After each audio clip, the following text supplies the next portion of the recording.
الحمد لله رب العالمين والعاقبة للمتقين والصلاة والسلام على سيد الأنبياء والمرسلين وعلى آله وصحابه أجمعين.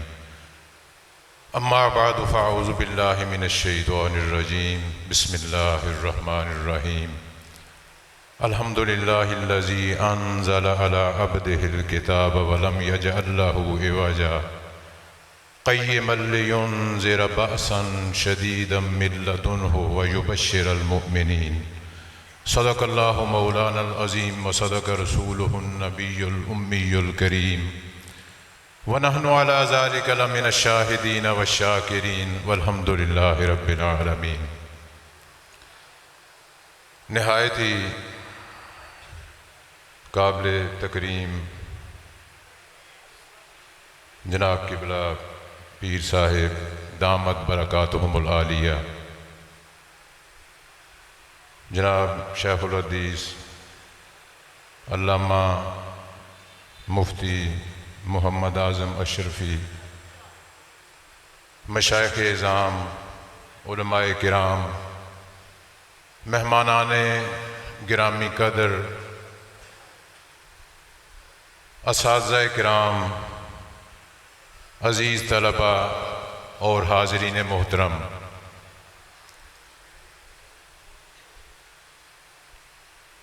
اللہ تعالیٰ کے فضل و احسان سے ہم سب کو اس عظیم الشان محفل کے اندر شرکت کی سعادت حاصل ہو رہی ہے۔ اس شاندار عمارت اور عظیم الشان درسگاہ کے بارے میں کافی عرصہ سے سن رہا ہوں، لیکن اس میں حاضری کی، اس کو دیکھنے کی سعادت آج حاصل ہو رہی ہے۔ واقعی اس کے بارے میں جو سنا تھا وہ حقیقت پر مبنی ہے۔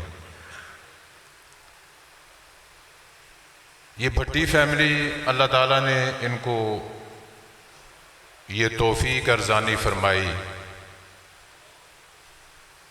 کہ انہوں نے اس ادارے کی جملہ ذمہ داریاں اپنے کندھوں پہ اٹھائی ہوئی ہیں۔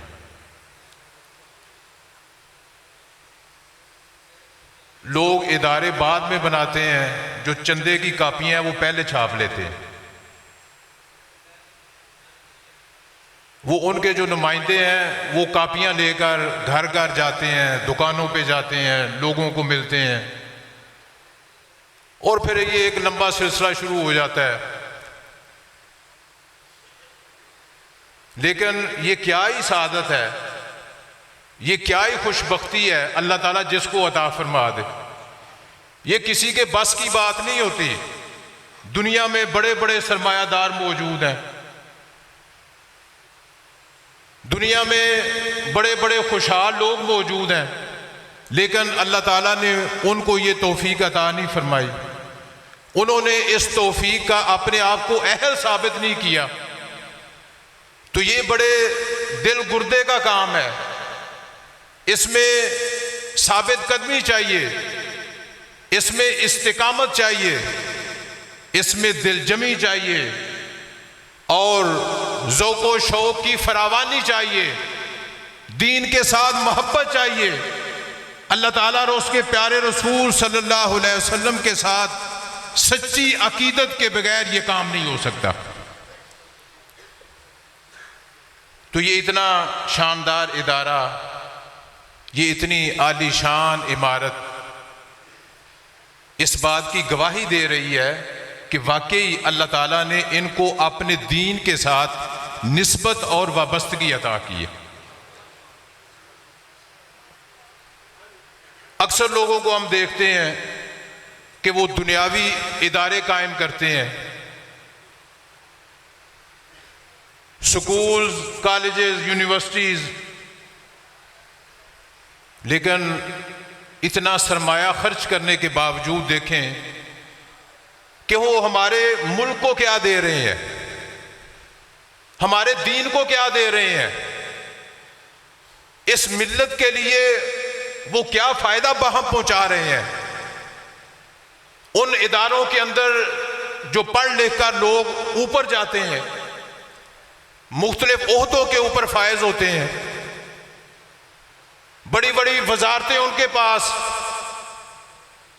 بڑے بڑے عہدے ان کے پاس، لیکن جب ہم اپنے ملک کی صورتحال دیکھتے ہیں کہ اللہ تعالیٰ نے یہ خطہ زمین ہمیں عطا کیا، اس کا قیام دین کے اوپر ہوا کہ دین کی سربلندی کے لیے اس ملک کے اندر کام کیا جائے گا، لیکن جو اس وقت ہم نے عزم کیا تھا اور جس مقصد کو لے کر یہ خطہ زمین ہم نے حاصل کیا تھا، اس مقصد کو ہم نے فراموش کر دیا۔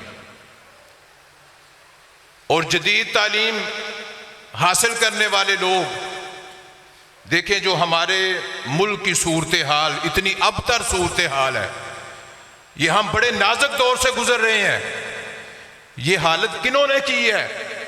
یہ ان لوگوں نے اس اب تک صورتحال تک پہنچایا ہے جو انہی سکولز کے اندر پڑھے، انہی کالجز کے اندر پڑھے، انہی یونیورسٹیز کے اندر پڑھے۔ یہ ان کی وجہ سے ملک اس قدر اب تک صورتحال تک پہنچ چکا ہے۔ لیکن قربان جائیں، اگر دین کا علم بلند کرنے والوں کے سپرد یہ ملک سپرد کر دیا جاتا، اگر ان کے حوالے یہ ملک کر دیا جاتا جو اللہ اور اس کے رسول کے پیغام کو آگے پہنچانے والے ہیں، جو دین کے علم بردار ہیں، تو یقیناً جس صورتحال سے ہم گزر رہے ہیں اس کا ہمیں سامنا نہ کرنا پڑتا۔ تو اس گئے گزرے دور کے اندر دین کے نام پر عمارت بنانا، ادارہ قائم کرنا، یہ واقعی لائق تحسین اور لائق تبریک ہے۔ اللہ تعالیٰ کے دین کو پڑھنے والے بچے اس ادارہ کے اندر رہتے ہیں، قرآن کریم کی تعلیم حاصل کرتے ہیں۔ اللہ تعالیٰ ان بچوں کو بھی سلامت رکھے، ان کے اساتذہ کرام کو بھی، اور سب کو اللہ تعالیٰ نفع بخش علم عطا فرمائے۔ حضور آقا دو عالم صلی اللہ علیہ وسلم اس علم سے پناہ مانگتے تھے جس کے اندر کوئی منفعت نہ ہو، جس کا کوئی فائدہ نہ ہو۔ یہ جو علم پڑھ کے بڑے عہدوں پہ فائز ہوتے ہیں، کوئی رشوت لے رہا ہے، کوئی کچھ کر رہا ہے، کوئی کچھ کر رہا ہے، انہوں نے علم تو حاصل کیا لیکن ان کو غیر نافع علم عطا ہوا۔ اگر ان کو نافع علم مل جاتا تو وہ کرپشن نہ کرتے، وہ بددیانتی نہ کرتے، وہ ملک نہ لوٹتے۔ یہ صرف وجہ یہی ہے کہ انہوں نے سیکولر اداروں کے اندر جہاں لادینیت سکھائی جاتی ہے، ان اداروں کے اندر علم حاصل کیا، جس کی وجہ سے ہم اس نہائی تک پہنچ چکے ہیں۔ تو حضرات محترم، اسلام سے پہلے وہ عربوں کا معاشرہ، اس کی طرف ذرا غور و فکر سے دیکھیں کہ حضور آقا دو عالم صلی اللہ علیہ وسلم کی ابھی بعثت نہیں ہوئی تھی۔ وہ زمانہ جاہلیت کا دور، اس کے بارے میں ہم سنتے رہتے ہیں، سناتے رہتے ہیں، تاریخ کی، سیرت کی کتابوں کے اندر پڑھتے ہیں کہ کیا حالات تھے۔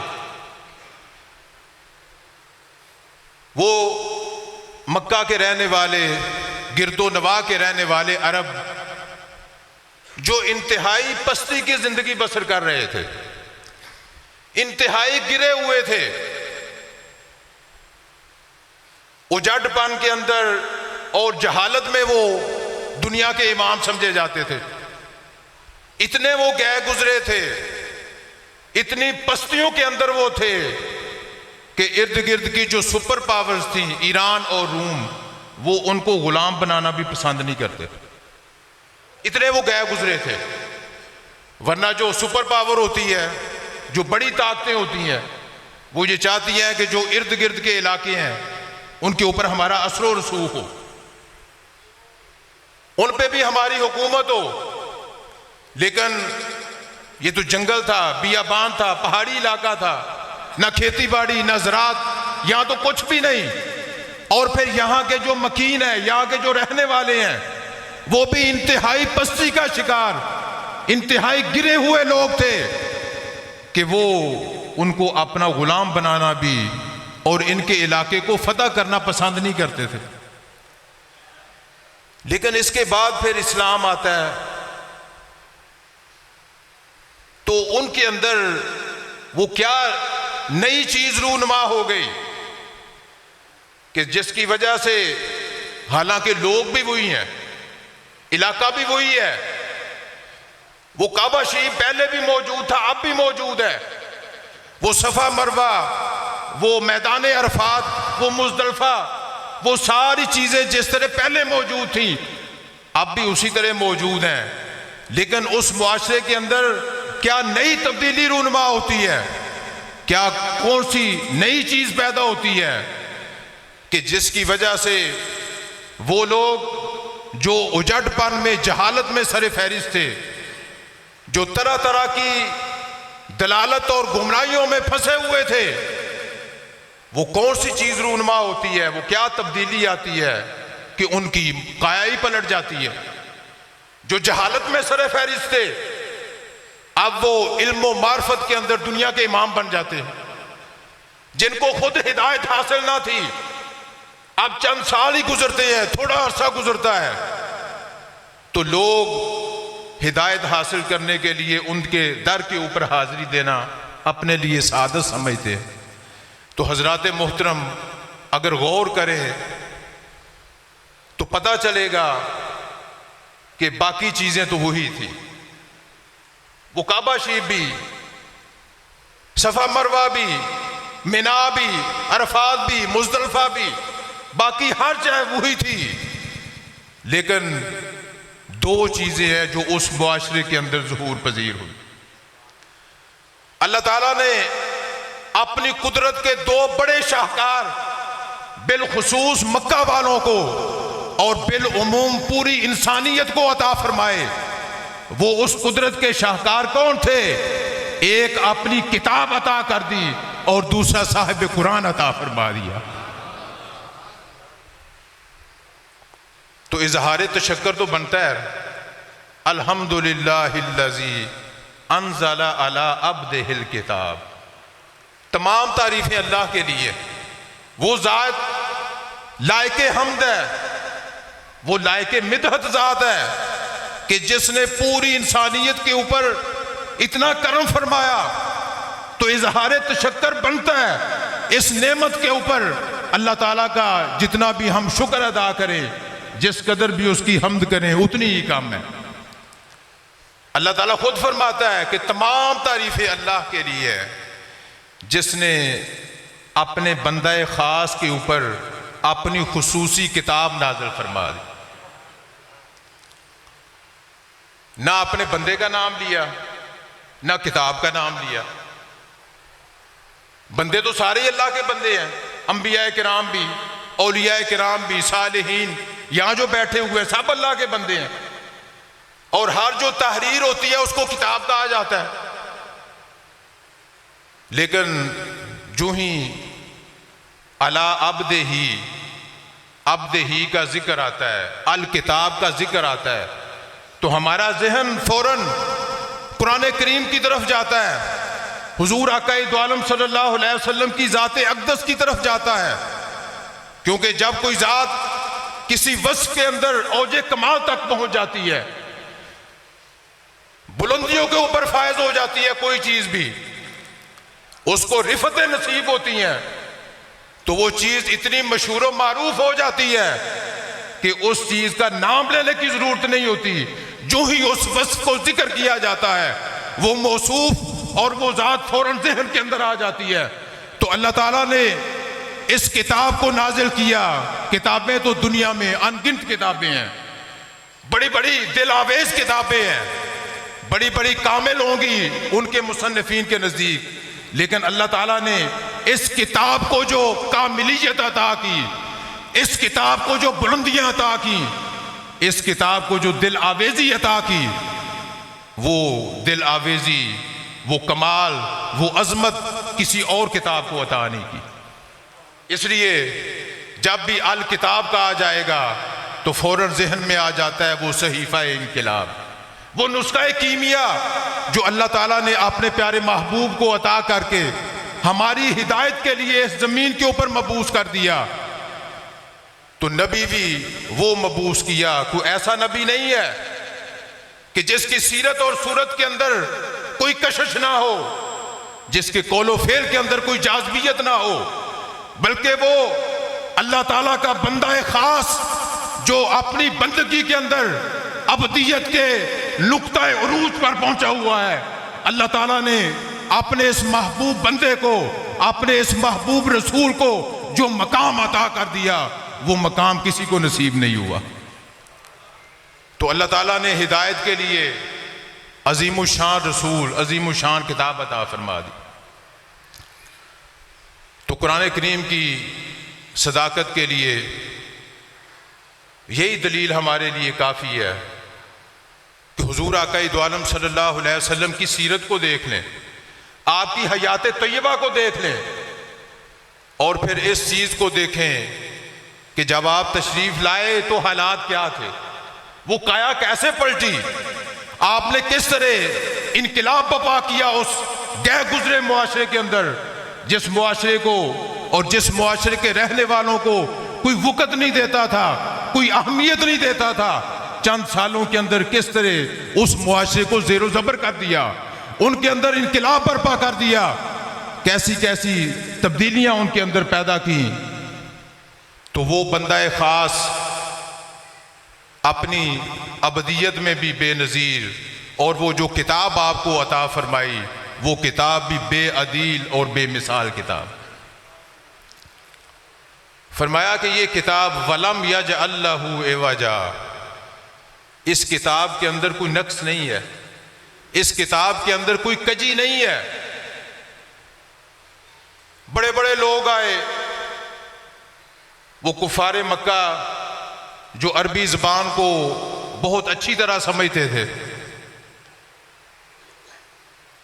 بڑی کوشش کی کہ اس کتاب کے اندر کوئی عیب تلاش کرے، ثابت کرے کہ یہ اللہ کا کلام نہیں ہے۔ اس کے علاوہ یہود و نصارہ نے اس وقت بھی کوششیں کی، ان کی کوششیں ابھی ختم نہیں ہوئیں، اب بھی جاری ہے، لیکن یہ کسی بندے کا کلام ہے ہی نہیں، یہ اللہ تعالیٰ کا کلام ہے۔ اس کے اندر جس طرح وہ ذات ہر قسم کے عیب، نقص اور کمزوری سے پاک ہے، یہ کتاب، یہ قرآن کریم اللہ کا کلام ہے، یہ بھی ہر قسم کی کجی سے، ہر قسم کی خامی سے، ہر قسم کے عیب سے، ہر قسم کے نقص سے اللہ تعالیٰ نے اپنے کلام کو بھی پاک رکھا۔ فرمایا قیما، صرف یہ نہیں ہے کہ اس کے اندر کوئی کجی نہیں پائی جاتی، اس کے اندر کوئی خامی نہیں پائی جاتی، قیما، بلکہ کوئی کجی والا شخص اس قرآن کریم کو اپنے سینے سے لگا لے گا، کوئی خامی والا شخص اس کتاب کو اپنے سینے کے ساتھ لگا لے گا، قیما، یہ اس کی کجی کو بھی دور کرنے والی ہے، اس کی خامی کو بھی دور کرنے والی ہے۔ دنیا کا کوئی مسئلہ ہو، وہ ہماری معاش سے تعلق رکھتا ہو، ہماری دنیا سے تعلق رکھتا ہو، اس کا تعلق ہماری معاد کے ساتھ ہو، اس کا تعلق آخرت کے ساتھ ہو، ہمارے ہر مسئلے کا حل اس کتاب کریم کے اندر موجود ہے۔ تو اس کے اندر بڑے لوگوں نے بڑی کوششیں کی کہ اس کے اندر کوئی خامی تلاش کی جائے، اور جو اس کتاب کے علم بردار ہیں ان کو جھوٹا ثابت کیا جائے۔ لیکن زمانہ نبوت کے اندر بھی جب حضور آقا دو عالم صلی اللہ علیہ وسلم کی زبان رسالت سے ان آیات کی تلاوت ہوتی تھی تو وہ لوگ جو اس کلام کو سننا نہیں چاہتے تھے، جو ہی یہ شیریں آواز ان کے کانوں کے اندر پڑتی وہ اس سے متاثر ہوئے بغیر نہیں رہ سکتے تھے۔ تو فیل بن عمر دوسی، یمن کا باشندہ، اپنے خاندان کا سردار، مکہ کے اندر آتا ہے، مکی دور ہے، کفار مکہ مشرکین مکہ اس کے پاس جاتے ہیں، سمجھاتے ہیں کہ یہاں ایک نعوذ باللہ ایک نبی پیدا ہوا ہے جو دعویٰ کرتا ہے کہ میں اللہ کا نبی ہوں، وہ کلام سناتا ہے کہ یہ اللہ کا کلام ہے، اور جو بھی اس کے کلام کو سنتا ہے وہ متاثر ہوئے بغیر نہیں رہ سکتا۔ اس لیے بہتر یہی ہے کہ تم کلام کو سنو ہی نہ۔ تو طفیل بن عمر دوسی جو بڑا دانشور آدمی تھا، کلام کو اچھی طرح پہچانتا تھا، نثر کو بھی نظم کو بھی، بڑا شاعر تھا، اس نے اپنے کانوں کے اندر روئی ٹھونس لی، اپنے کانوں کو بند کر لیا کہ نہ میں آپ کے کلام کو سنوں گا، تو جب سنوں گا نہیں تو متاثر ہونے والی کوئی صورت ہی پیدا نہیں ہوگی۔ لیکن ایک دفعہ موقع پیدا ہو گیا، زبان رسالت سے آیتوں کی تلاوت ہو رہی تھی، نہ سننے کے باوجود جو ہی وہ آیتوں کی تلاوت، وہ پیاری پیاری، وہ دل آویز آواز جو برآمد ہو رہی تھی زبان رسالت سے، طفیل بن عمر دوسی کے کانوں میں پڑتی ہے تو وہ متاثر ہوئے بغیر نہیں رہ سکتا۔ اس نے کہا کہ میں بڑا دانشور ہوں، شاعری کو اچھی طرح سمجھتا ہوں، کلام کو اچھی طرح سمجھتا ہوں، میں دیکھوں تو صحیح یہ کلام کیسا کلام ہے، میں کلام کو پرکھ سکتا ہوں، اگر مجھے یہ محسوس ہوا کہ واقعی اللہ کا کلام ہے تو اس کو قبول کر لوں گا۔ اور واقعی یہ اللہ تعالیٰ نے ہدایت ان کی قسمت و نصیب کے اندر لکھ دی تھی، تو جو ہی تلاوت اور حضور آقا دو عالم صلی اللہ علیہ وسلم کی زبان اقدس سے آیتیں سنی تو فوراً کلمہ پڑھ کر حضور آقا دو عالم صلی اللہ علیہ وسلم کی غلامی کو اختیار کر لیا۔ تو یہ نہیں کہ وہ سلسلہ رک گیا ہے، قرآن پاک کے اندر اللہ تعالیٰ نے فطری کشش اور جاذبیت رکھی ہے۔ قرآن کریم کو کسی دلیل کی ضرورت نہیں ہے، اپنی تاثیر کے لیے اللہ تعالیٰ نے اپنے اس کلام کے اندر فطری کشش اور جاذبیت رکھ دی ہے، اس کے اندر ہی تاثیر پائی جاتی ہے۔ اس لیے بیرونی عوامل کی یا بیرونی اور خارجی عوامل اور عناصر کی اس کو کوئی ضرورت نہیں ہے اثر انداز ہونے کے لیے، یہ خود ہی اثر کرتا ہے۔ اس وقت بھی اس نے اثر کیا اور اس کی تاثیر کے اندر کوئی فرق نہیں آیا۔ آج بھی جو انصاف کے ساتھ قرآن کریم کی تلاوت کرتا ہے اور اس سے ہدایت کو حاصل کرنا چاہتا ہے، اللہ تعالیٰ اس کو ہدایت نصیب کرتا ہے۔ امریکی یونیورسٹی کے اندر، یونیورسٹی آف ہوائی، ان کا ایک پروفیسر ہے جیمز ڈی فرانکل، اس کے بارے میں نے پڑھا ہے کہ وہ ہدایت کے معاملے کے اندر، کیونکہ عیسائی تھا پہلے، عیسائی حضرت عیسیٰ علیہ السلام کو اللہ تعالیٰ کا بیٹا مانتے ہیں، اس کا دل نہیں مانتا تھا کہ اللہ تعالیٰ کا بیٹا نہیں ہو سکتا۔ وہ اس سلسلے میں ہدایت تک پہنچنا چاہتا تھا کہ کون سا دین اور مذہب حقیقت اور ہدایت کے اوپر مبنی ہے۔ اس لیے اس نے جو مختلف دین ہیں، مذاہب ہیں، ان کا مطالعہ شروع کر دیا۔ بدھ مت کو پڑھا، عیسائیت کو، عیسائی تو پہلے تھا، وہ یہودیت کو پڑھا، جو بھی لٹریچر وہ پڑھ سکتا تھا اس نے پڑھا۔ وہ بیان کرتا ہے کہ مجھے تسلی نہیں ہوتی تھی، جو میرے اندر ایک تشویش تھی، میرے اندر ایک افراتفری تھی، بے چینی تھی میرے اندر، اس کو تشفی حاصل نہیں ہوتی تھی۔ میں نے بڑا لٹریچر پڑھا، مجھے اطمینان نہیں ہوتا تھا اور میں نتیجے پہ پہنچنے سے قاصر تھا۔ بالآخر اللہ تعالیٰ نے مجھے یہ توفیق عطا فرمائی، میں نے قرآن کریم کو پڑھنا شروع کی۔ قرآن کریم کو پڑھا اس لیے کہ وہ ہدایت پانا چاہتا تھا، وہ انصاف کی نظر سے دیکھ رہا تھا۔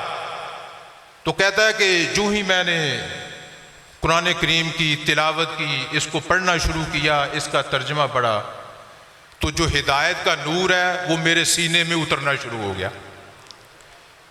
میرا دل جو بے چین تھا، افراتفری کا شکار تھا، کسی پل مجھے چین نہیں آتا تھا، جو ہی میں نے اپنا تعلق قرآن کریم کے ساتھ استوار کیا، اللہ تعالیٰ نے مجھے چین نصیب کر دیا۔ میرا اضطراب ختم ہو گیا، میرے اندر انقلاب برپا ہو گیا، اور میں نے یہ تہیہ کر لیا کہ اگر کوئی دین سچا ہے تو وہ صرف دین اسلام ہے، اگر کوئی کتاب سچی کتاب ہے تو یہ کتاب صرف قرآن کریم ہے، اگر کوئی حقیقی اور صحیح پیغمبر ہے تو وہ حضور آقا دو عالم صلی اللہ علیہ وسلم کی ذات اقدس۔ تو قرآن پاک سے متاثر ہو کر، لیکن یہ ہماری بدقسمتی ہے کہ ہم مسلمان عمل کے میدان میں اتنا پیچھے ہیں، ہمارے کردار کو دیکھ کر کوئی مسلمان نہیں ہوتا۔ پہلے ہمارے اسلاف تھے، وہ عملی نمونہ ہوتے تھے قرآن و حدیث کا، وہ اپنا عمل پیش کرتے تھے، اپنا کردار پیش کرتے تھے۔ اولیاء کرام، صوفیاء اعظام، ان کے کردار سے متاثر ہو کر لوگ اسلام کو قبول کر لیتے تھے۔ لیکن آج بدقسمتی کی بات ہے کہ ہمارا کردار اتنا اعلیٰ نہیں ہے، ہماری شخصیت پاکیزہ نہیں ہے، ہمارے اندر وہ کردار کی پختگی اور اخلاق کی بلندی نہیں پائی جاتی کہ کوئی ہمیں دیکھ کر اس دین کو اپنا لے۔ لیکن اللہ تعالیٰ نے جن کی فطرت کے اندر ہدایت رکھ دی ہے، وہ قرآن کریم کو پڑھ کر، اس کی تلاوت کر کے اس سرچشمہ فیض سے پھر بھی فیض حاصل کر رہے ہیں۔ مصر کے مشہور فاضل شیخ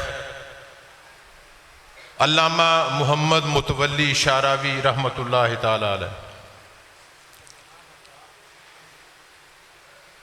وہ کچھ عرصہ مصر کے وزیر اوقاف بھی رہے ہیں۔ 1976 کی بات ہے کہ یورپ کے کسی ملک کے اندر بین المذاہب ہم آہنگی اس سلسلے کے اندر ایک کانفرنس منعقد ہوئی۔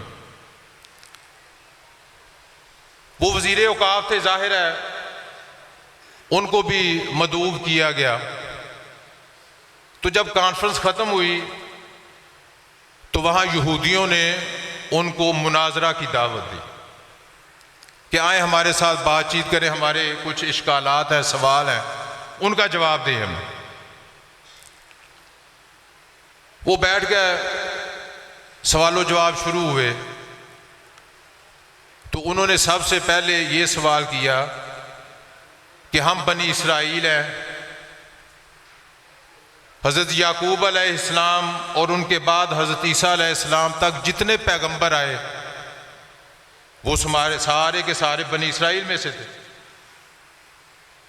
اور آپ کے اندر صرف ایک نبی مبعوث ہوا ہے، کیونکہ حضرت اسماعیل علیہ السلام کی اولاد میں سے صرف ہمارے پیارے آقا سرور کائنات باعث تخلیق کائنات حضور آقا دو عالم صلی اللہ علیہ وسلم تشریف لائے۔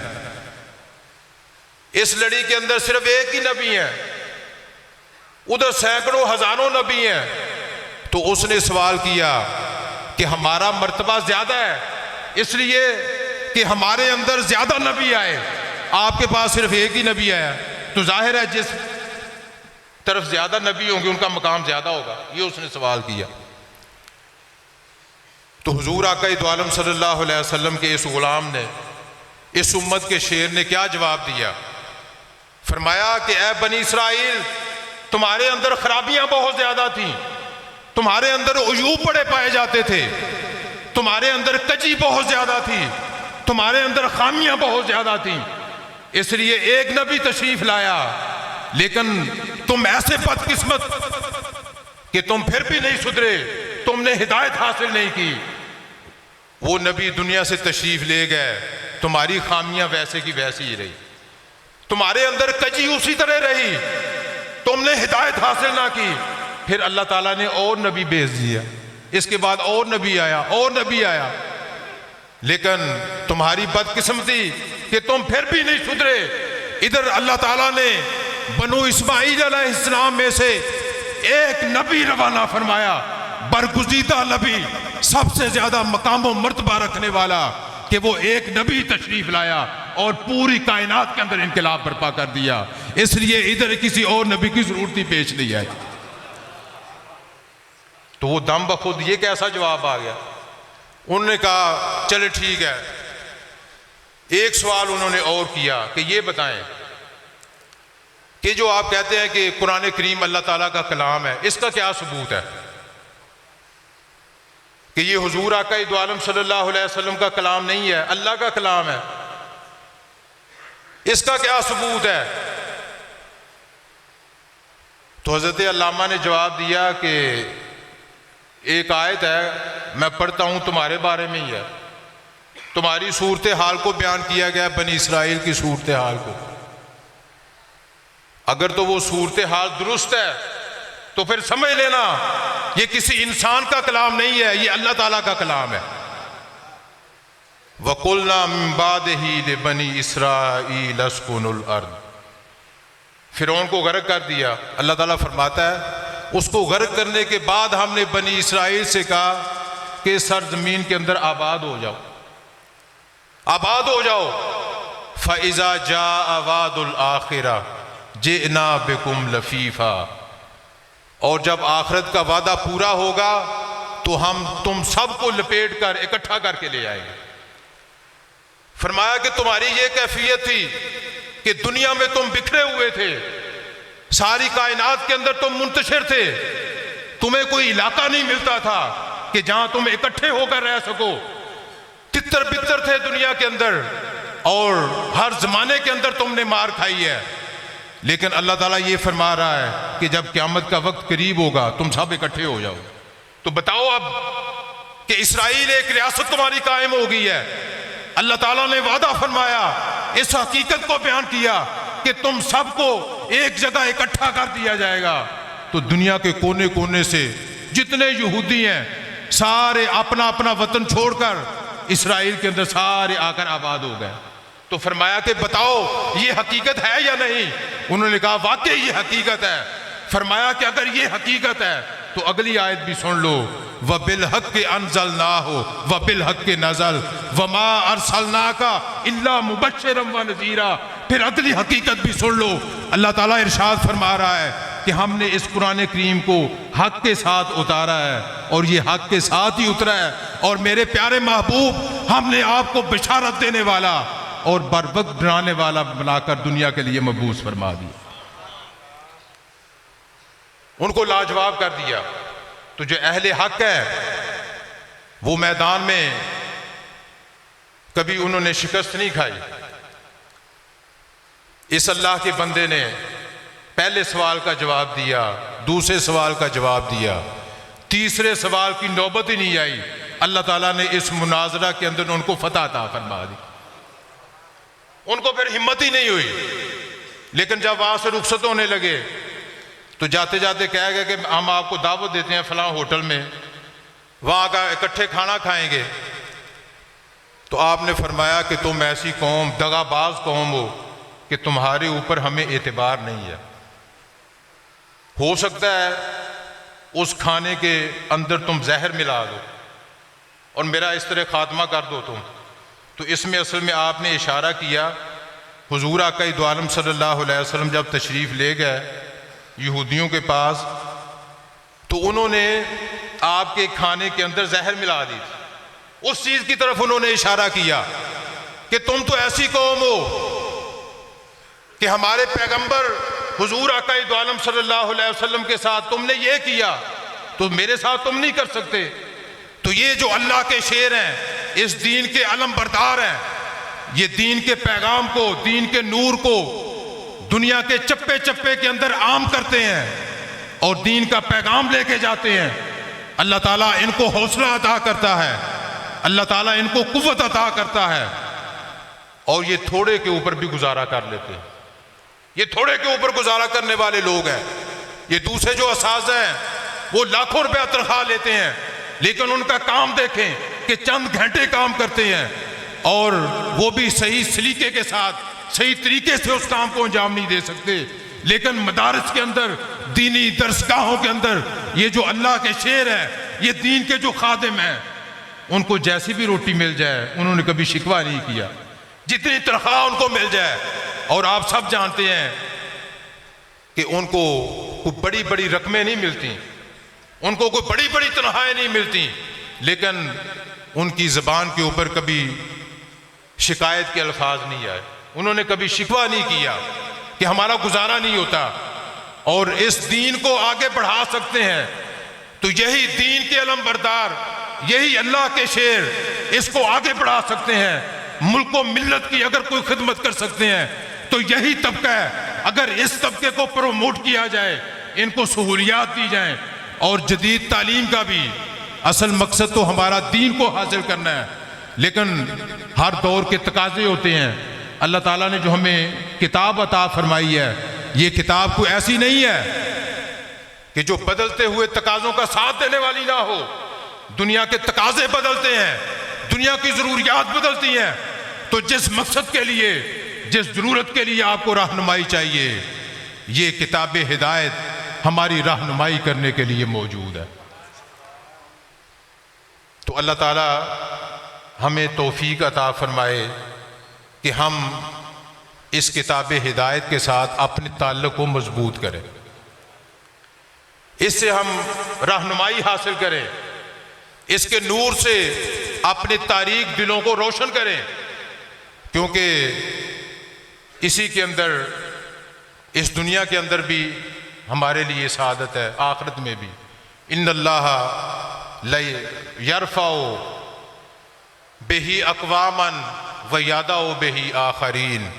اللہ تعالیٰ اس قرآن پاک کے ذریعے بہت ساری قوموں کو سر بلند کرتا ہے، اور بہت سو کو پست کرتا ہے، نیچے گرا دیتا ہے، اور بلندی ان کو حاصل ہوگی جو اس کے اوپر عمل کریں گے، جو اس کتاب کے ساتھ اپنے تعلق کو استوار کریں گے۔ اس لیے یہ اس علاقے کے اندر بہت بڑا ادارہ ہے، تو معاشی لحاظ سے آپ کو کوئی تکلیف نہیں دی جاتی، تو کم از کم آپ اس کے لیے خیر خواہی کا جذبہ تو رکھ سکتے ہیں، اس کے لیے آپ دعائیں خیر تو کر سکتے ہیں، اس کے لیے آپ یہ تو کر سکتے ہیں کہ اپنے بچوں کو ادھر بھیجیں، اپنی بچیوں کو ادھر بھیجیں، تاکہ وہ دین کی سمجھ حاصل کریں۔ تو آپ جس قدر بھی کر سکتے ہیں اس ادارہ کے ساتھ تعاون کریں۔ اللہ تعالی ہمیں دین کے ساتھ وابستگی عطا فرمائے اور عمل کرنے کی توفیق عطا فرمائے۔ وآخر دعوانا